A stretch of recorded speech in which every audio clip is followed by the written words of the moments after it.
What's up you guys, it's Graham here. So this is probably one of the most important videos I've made so far, and it's how to get a good credit score. Now I have a bit of a confession to make. I'm a bit of a nerd when it comes to credit cards, so I'm going to be sharing with you why this is so important, why you need a credit card right now, and how this can make you money. So I used to believe that credit was stupid. I thought that you should only buy something if you could actually afford it, and I thought that people who needed credit cards to buy something were totally irresponsible. I mean, that's just how I was raised. So when it came time that I wanted to buy real estate, even though I had a six-figure income, 6 figures saved up, cash in the bank, and I've never needed a loan before in my life because I paid for everything in cash, and I thought banks would love me for that. Banks disagreed, and no one wanted to give me a loan because I had zero credit history and I've never had a credit card or any sort of loan in my name before. Ever. That is a mistake, by the way, that probably cost me over $500,000 in lost real estate because I couldn't leverage my money when I was buying properties in 2011 and 2012. So that's when I decided to make a change, get a credit card at 21 years old, and then spend the next 5 years building my credit score up to a 780. I now have over $100,000 in available credit. I got the lowest rate possible on the loan I got last year on a home I purchased, and I will continue to get the best rates possible on every single loan I get because I have a good credit score. So to start, your credit score shows banks how responsible you are paying back money that you owe. Your credit score ranges from about 300 to 850, with the best rates being given to credit scores above 740. It's kind of like getting a grade in school, except your credit score shows banks how likely you are to default on the loan that they give you. So the lower the score, the more likely you are to default on a loan that they give you, which means that they have to charge you a higher interest rate to make up for that.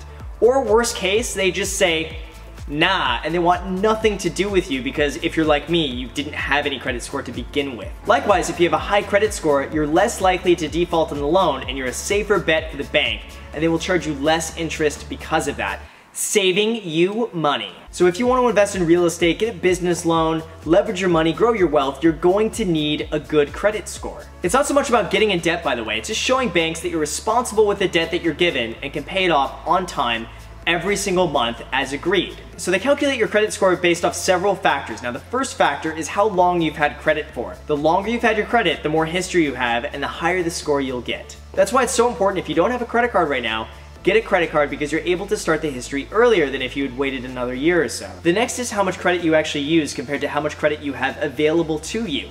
This is called the utilization rate, and generally speaking, they like to see a low utilization rate, which means you only use a small percentage of the total amount of credit that you have available to you. The next one is obvious, it's on-time payments. You want to make sure that you pay off your credit card on time every single month, and that will help your score. The next one is a diversity and mix of credit cards and loans that you have.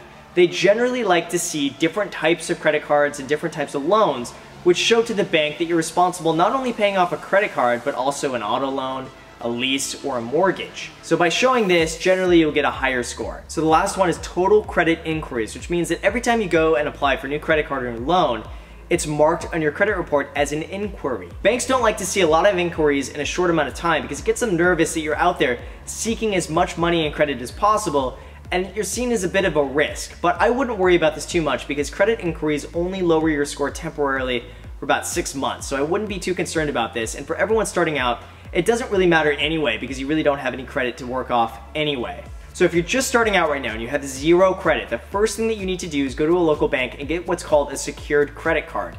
This means that you put down a few $100s, and in return, they give you a credit card with your deposit that you've given them as collateral against the credit card, which means if you don't pay off your credit card, they hold a deposit from you that they can pay off the credit card with. Generally, I recommend a $300 to $500 limit, which means that you put down $300 to $500, and in return, they give you a $300 to $500 credit card. This is the best and easiest way for any bank to accept you as a first credit card. Now, one thing I want to make very clear is do not spend money you wouldn't ordinarily spend just because you have a credit card. Treat the credit card exactly as you would cash by putting normal expenses on it, little meals, gas, food, whatever it is.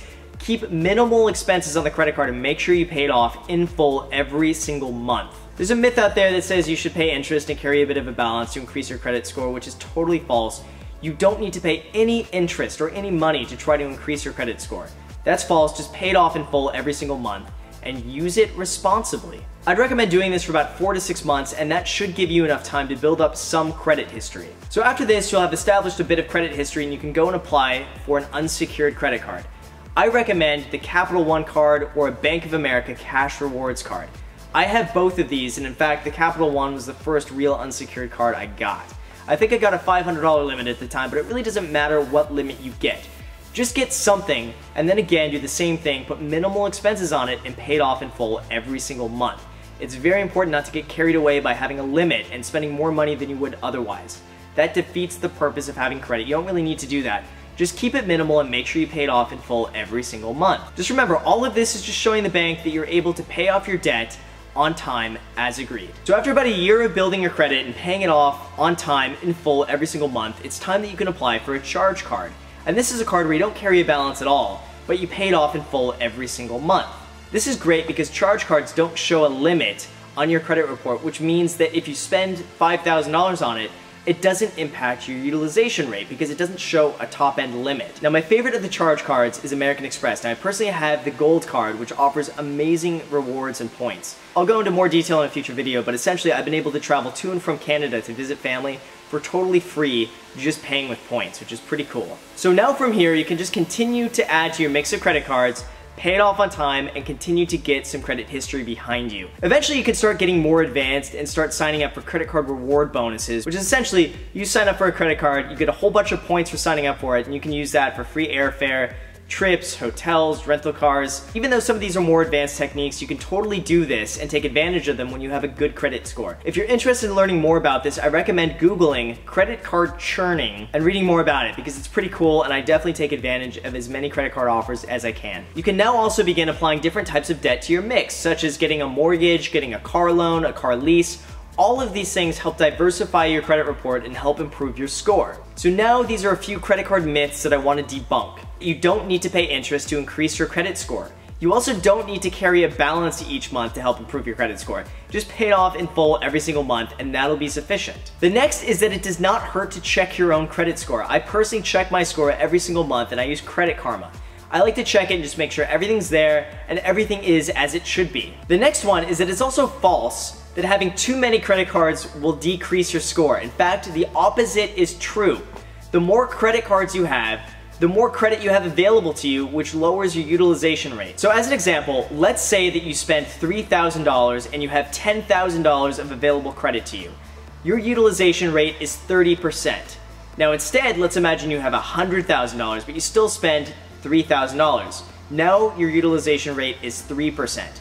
That is a huge difference between 3% and 30%. So I recommend having as much credit available to you as possible because that lowers your utilization rate and that helps increase your score. Now of course, I just have to disclose, spend responsibly. Don't use $100,000 just because you have it available. Still keep your spending to a minimum, but having it available will help your score. Now this one I want to make very clear to you. Do not close a credit card, especially if it's an old account. Now when you close a credit card, it also closes off all that credit history. And credit history is a huge component of what makes up a high credit score. The more history you have, the higher the credit score. So you always want to keep your credit cards open, even if you don't use them, because that keeps your credit history intact. If you have to pay an annual fee for the credit card, still keep it open, but see if they can downgrade you to a free credit card instead. Now the last myth that I want to talk about is the mindset that debt is bad, because this is false. So there could be good debt, like a mortgage, a car loan, or a business loan where your money makes you more money being invested than you're paying off in a loan. Or there could be bad debt, like the $5,000 Hawaiian vacation that you couldn't really afford, but since you put it on a credit card, you can pay it off in low monthly payments over the next 10 years.